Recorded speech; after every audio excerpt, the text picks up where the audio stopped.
안녕하세요. 자유교회 이진우 목사가 보내드리는 아침 묵상입니다. 오늘도 예수 그리스도의 향기를 내는 복된 하루가 되시길 바랍니다. 1월 15일 수요일 아침 묵상입니다. 오늘은 하나님께서 해결하신 율법의 요구라는 제목으로 로마서 8장 3절로 4절의 말씀 묵상합니다. 육신으로 말미암아 율법이 미약해져서 해낼 수 없었던 그 일을 하나님께서 해결하셨습니다. 곧 하나님께서는 자기의 아들을 죄된 육신을 지닌 모습으로 보내셔서 죄를 없애시려고 그 육신에다 죄의 선고를 내리셨습니다. 그것은 육신을 따라 살지 않고 성령을 따라 사는 우리가 율법이 요구하는 바를 이루게 하시려는 것입니다.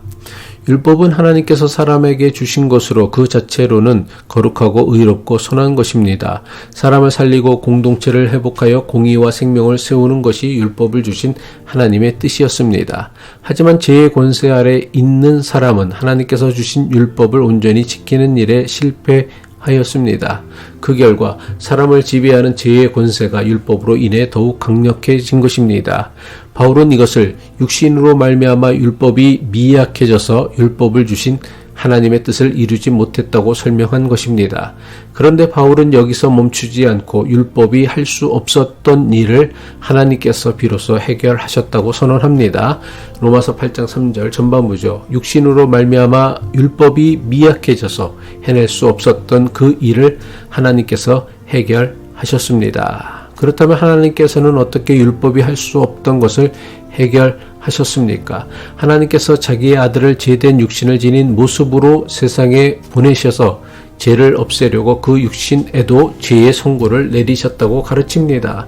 로마서 8장 3절 후반부죠. 곧 하나님께서는 자기의 아들을 죄된 육신을 지닌 모습으로 보내셔서 죄를 없애시려고 그 육신에다 죄의 선고를 내리셨습니다. 하나님께서는 자기의 아들 예수 그리스도를 세상에 보내셨습니다. 어떻게 보내셨습니까?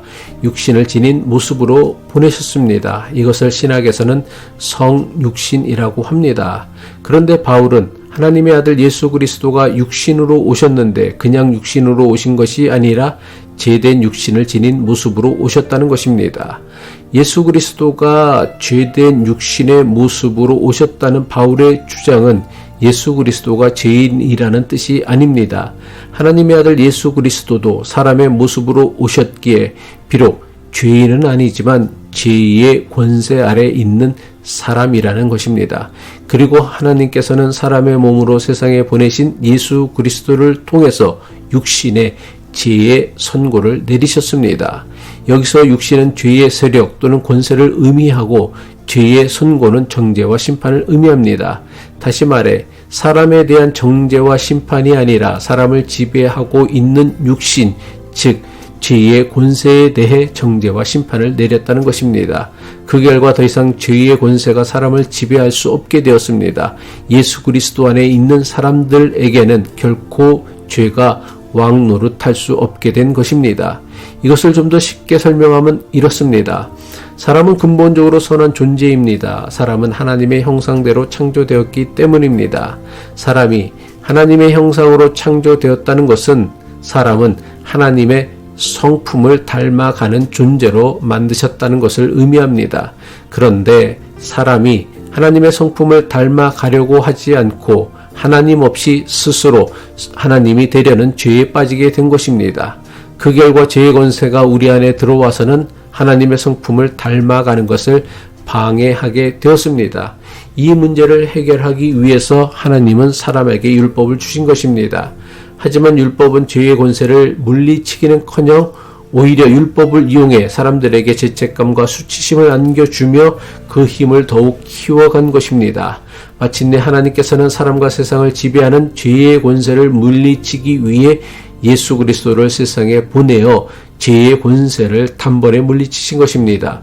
예수 그리스도로 말미암아 우리는 더 이상 죄의 지배를 받지 않게 된 것입니다.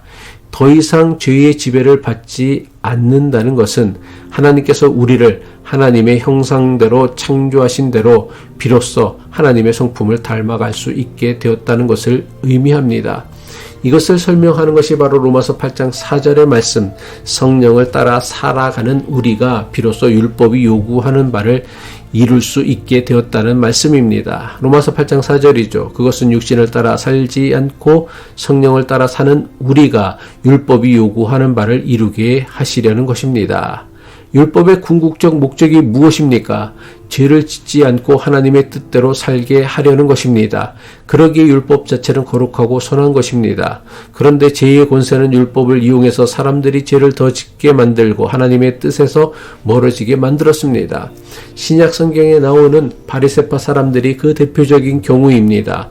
이들은 누구보다 율법을 소중하게 여기며 율법을 지키는 일에 목숨을 걸었던 사람들입니다. 하지만 놀랍게도 복음서에서 바리새파 사람들은 하나님의 뜻을 왜곡하는 예수 그리스도의 적대자로 나옵니다. 이것이 바로 율법의 아이러니입니다. 그런데 예수 그리스도로 인한 구원은 율법이 요구하는 죄를 멀리하며 하나님의 뜻대로 살며 하나님의 성품을 닮아가게 한다는 것입니다. 이런 의미에서 예수 그리스도의 복음은 율법을 폐하는 것이 아니라 율법이 요구하는 바를 충실히 이루는 율법의 완성인 것입니다. 기도하겠습니다.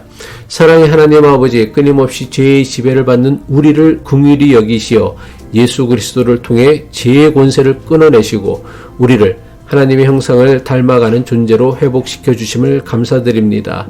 성령의 도우심으로 육신을 따르지 않고 하나님의 뜻을 따라 살아가는 진정한 자유와 해방을 누리게 하옵소서. 예수 그리스도의 이름으로 기도합니다.